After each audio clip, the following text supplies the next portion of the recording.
Nagkakagulo na po sila. Kasi hindi siya pantay, oh. Gagawa ng paraan. May pinaglalaban po si Madam. Ayan po. 11, do it, 11. 11 daw. Ay, tayo sa dulo. 11 daw. Ito, anong gagawin? Ba't ko po na? Exercise din yun. Siling. Kaya nga no, di na tayo pinasingit.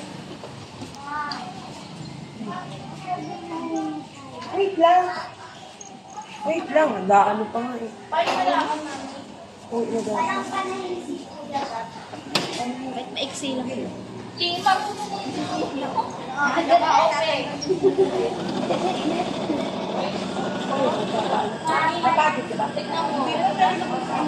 Pero pag nagtahinga dito, kailangan marunong ka din mag